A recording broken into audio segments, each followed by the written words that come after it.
Okay, folks, welcome. It is at current 5:33 in the a.m. Eastern Standard Time. Let's get to it. The headlines.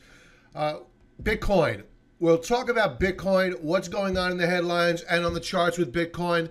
Then we'll segue into the pre-market activity.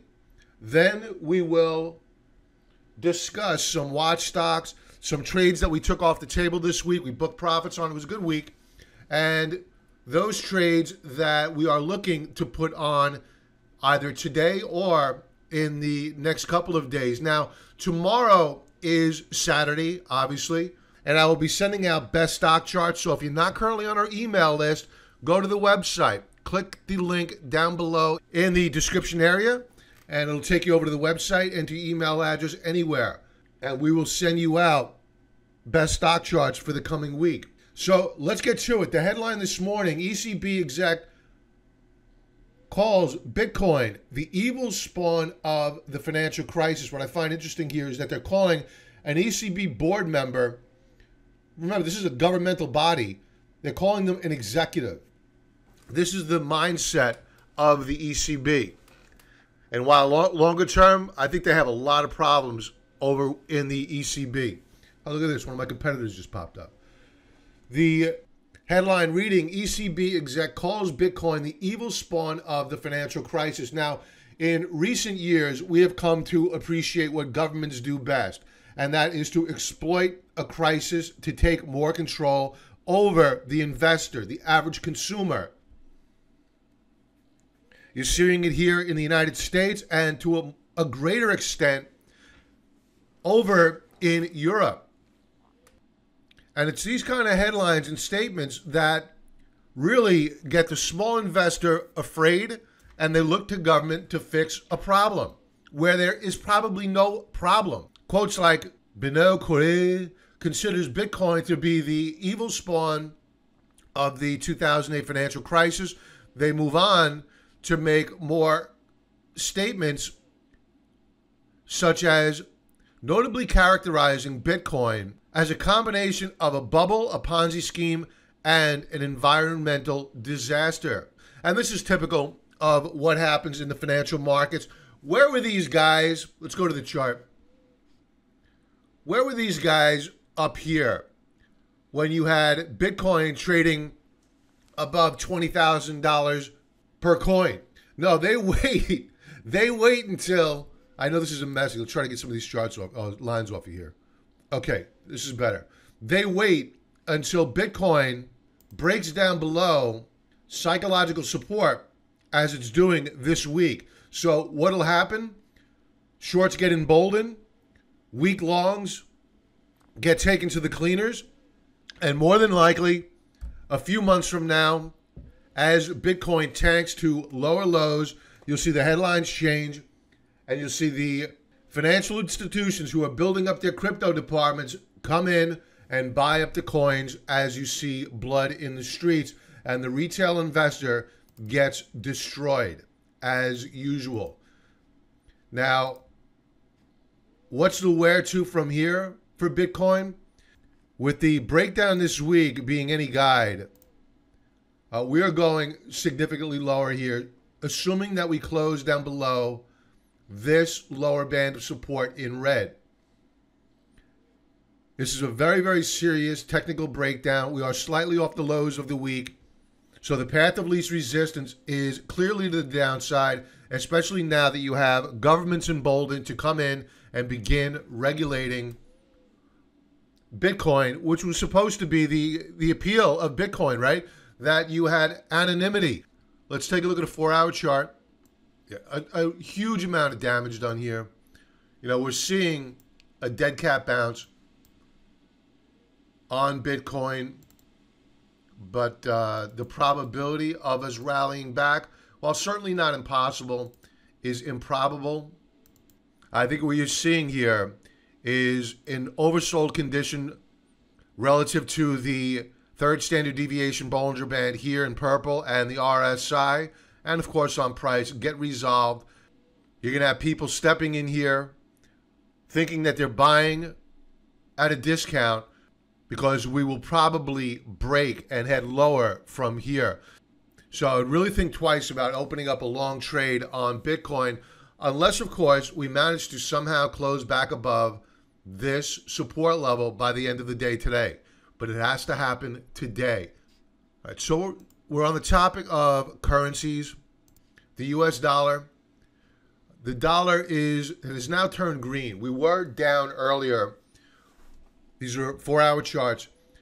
We broke down earlier in the week below this lower band of support. We've been consolidating. We're holding support. The path of least resistance, despite the weakness mid and late week on the US dollar, remains to the upside on a daily and weekly basis. So as far as I'm concerned, this is the pause that refreshes for the dollar. Now, should we break down to new lower lows, then it's all over for a while for the dollar.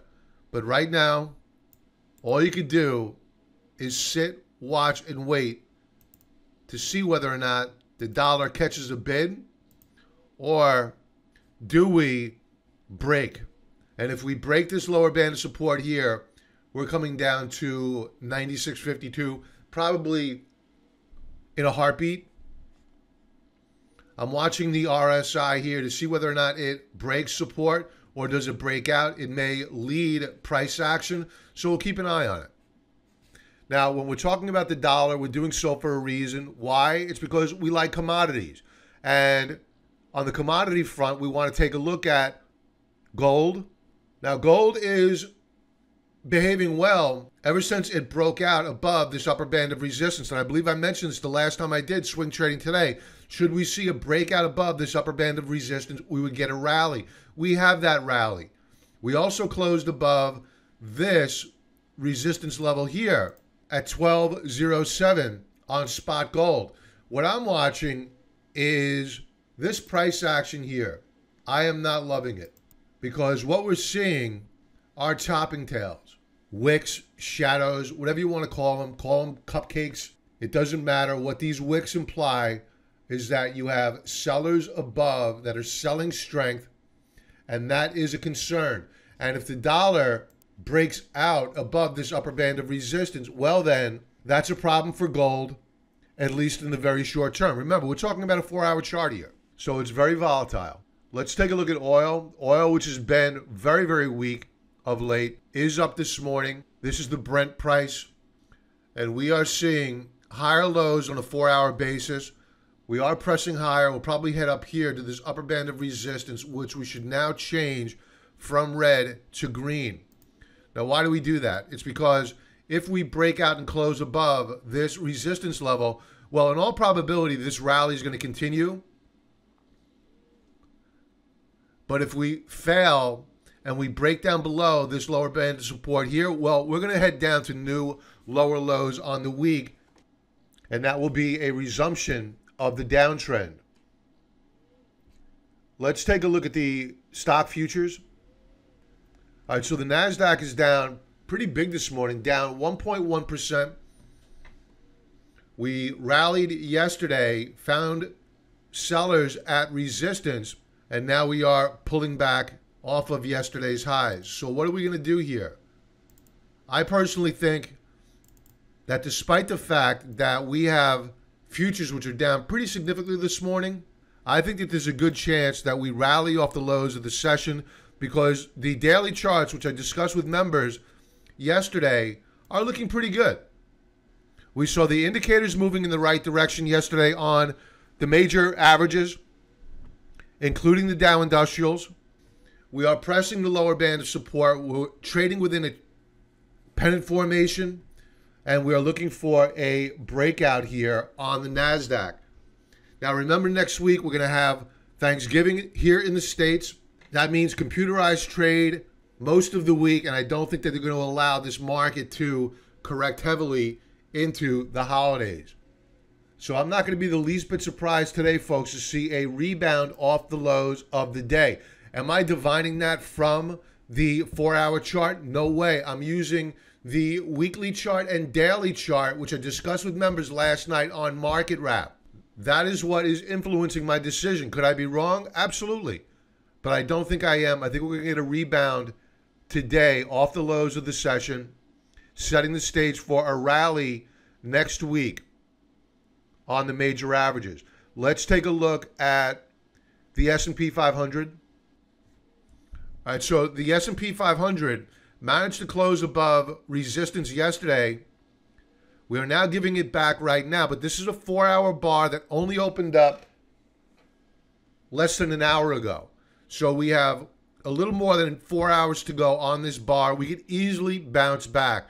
We have economic data coming out at 8:30, industrial production and capacity utilization. Not big market movers, but a big beat or a big miss. The financial news media, quote unquote, elite, will use it to try to influence the market.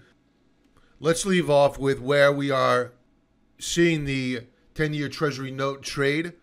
We're looking fairly bullish here. We have a very nice continuation pattern forming. And when you see the 10-year Treasury note rally, that means that you have yields which are under pressure, and that bodes well for stocks. So a nice continuation pattern here. I would expect to see the 10-year Treasury note move higher, which again, of course, means yields pull back, and that might influence the markets if we get a breakout on the 10-year Treasury note to rally stocks. Now let's segue over and into the stocks that I reviewed last night with members on Market Wrap. And if you're not currently a member, please sign up for the 2-week free trial offer. If you're not ready, that's cool. Enter your email address on the website. Get best stock charts tomorrow, being Saturday. So let's get to it. Okay, now let's segue into our members stock chart request, as well as some watch stocks. We're going to kick things off with 4-Star Group, FOR. Now, we traded 4-Star. We bought it here. We sold it up here as we began to see sellers move in. And thank goodness that we did, because as I mentioned on Market Wrap on Wednesday, this topping action is not bullish. It implies that you have sellers above and that we would probably get a pullback. Sure enough, today we pulled back by nearly 2.5%. The question now becomes, do we break down to new lower lows, or do we get a higher low? Now, I'm cautiously optimistic here. Not that we'll necessarily hold these lows, but that we're very close to a bottom on FOR. We have RSI that it's still at 15.46, so very oversold. And when you take a look, and this is what I always like to do, is take a look at where we have historical support. And at current, we're slightly below on a monthly chart. We're slightly below historical support last seen back here in October 2017. And if you go back in time, this has been support and resistance on any number of occasions. So what we want to do here with FOR is watch for a bullish key reversal day. For those who are not members, what's a bullish key reversal? This is a bullish key reversal. April 3rd, 2018. Pull it up on your charting software. That's what we're looking for. And in all probability, that should be a buy signal. But I would not go trying to buy these shares on a retest of 15. We could easily overshoot. You can get an undercut double bottom setup. Be very, very careful. With these extreme oversold stocks, we're very successful with trading them. But one thing I respect about them is that you need to get in and you need to get out quickly, because rarely does the path of least resistance change from down to immediately up simply because you have RSI, which is so oversold. All right, so we booked our profits quickly. Glad we did. Now we wait for another buy signal vis-a-vis a bullish key reversal bar. What I also like here is volume was very, very light today. So I'm still cautiously optimistic on FOR. It remains a watch. The DGAZ. Now, we booked profits on this one today. We bought it yesterday. We gapped up higher today by 64%. I didn't capture all that gain, but the vast majority of it we did. So congratulations to members who joined in on this trade. And for those who are not members, how did we know that the DGAZ was going to rally? It's simply because when you take a look at whether you want to be the UNG, which is the Nat Gas ETF, or the leveraged ETF, UGAZ, we had RSI over 90. We were trading above the third standard deviation Bollinger Band. Folks, I warned that this was not going to last. This uptrend was unsustainable. And here was our pullback.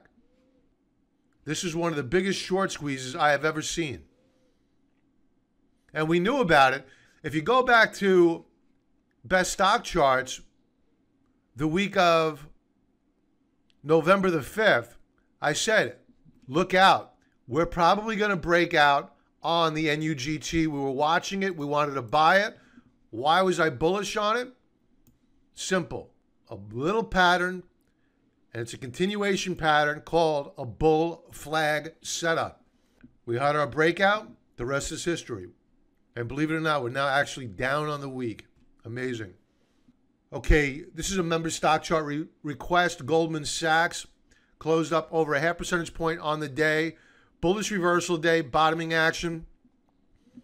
Volume was strong. I think we're beginning to put in a bottom here on Goldman Sachs. I like it. Let's take a look at it on a historical basis. Weekly chart. Oof. What a mess. What we need to do here on Goldman, this is a really damaged stock. I haven't looked at this chart in a long time. You have a massive head and shoulders setup forming here, or formed. We actually just broke the neckline this week. Let's make this happen in terms of annotations. Okay, so higher level view, weekly chart. We have a head and shoulders setup, which is now confirmed. We have confirmed a breakdown. This was the market sending signals that you had to get out, especially after last week's bearish reversal bar. Here's your left shoulder, head, right shoulder. Here's neckline number 1, neckline number 2. Not looking pretty. We're holding support at the 200 period moving average. Big volume this week. I think that short term, we have the possibility of a continuation move higher. But folks, if we fail to manage to rally back and close above 208.40 on Goldman Sachs, I fear that we're probably going to get lower lows, and the next support level is at 191.87. So I would really tread with caution here. If you're dead set on trading it, you got to use a stop right below 198.44. Be very, very careful here. Weekly chart is looking very ominous. Google, daily chart. Now, we were bearish on Google since back here. It's all over YouTube. Documented. We were bearish on Facebook, Amazon, Netflix. Now, with Google, we actually broke out on RSI back here on November the 7th. We pulled back, failed to hold support, but today we closed back above resistance, which is good. We had bottomed out in October, rallied. Here's our pivot point, 1109.93. We're putting in a higher low. I would be a buyer of Google on a breakout above this upper band of resistance. If we break down below 1040 on Google, I predict that we are going to bare minimum retest the October lows, and in all probability, they will break. Volume was good, but about average today. Ultimate oscillator rising.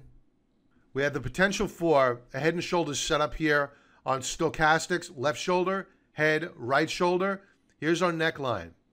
So I'm cautiously optimistic on Google.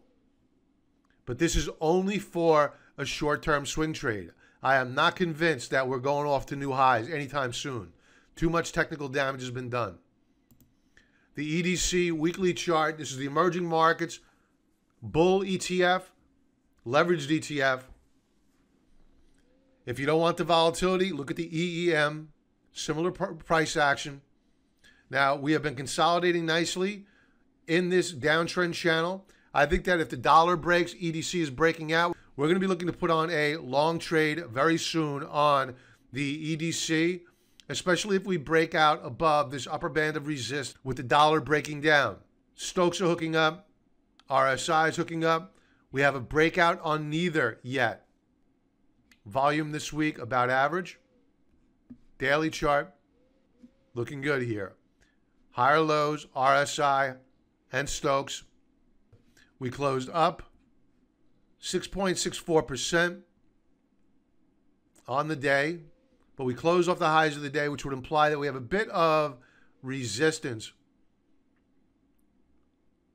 So these buyers here, they want their money back. So they're selling strength, good volume. So you're seeing some institutional accumulation of emerging markets. We'll leave things off with Canopy Growth, one of our weed stocks. I'm not ready to pull the trigger here. We were stopped out a while ago on the CGC. Thank God we did. So what we're looking for on CGC is a breakout. So here's our primary upper band of resistance, our primary lower band of support. CGC needs to prove to us that it has the will, the want to break out. Now what we have here are some clear and defined resistance levels, but the good news is we have clear and defined support levels as well. Now I'm not loving the fact that both lines are on Stokes, but we have a history of the shares hooking up while Stokes are below 50, which is a sign of strength. If you wanted to put on a trade, I'd be fine. You need to use a stop right below 31.82. If that breaks, we're going lower. So members, we're going to watch this one and look to get long yet again of Canopy Growth. Let's leave off. I think I said we'll leave off with Canopy Growth. Let's do one more. And what we're looking at is the DPST. We were stopped out a while ago on this one, but I think that we are about to move higher here. The banks had a really good day, closing up 5.92%. No breakout yet on RSI, but we do have higher lows. Volume was light. Higher lows here as well on Ultimate Oscillator. Take note of Stokes. They look a bit wanting to hook up. Beautiful reversal day. So we're looking for a breakout here on the DPST. If we close at or near the highs of the day and above this upper band of resistance, we will be looking to put on a long trade. And that is it, folks. Everybody have a really great weekend, and I will talk to you soon. Be well.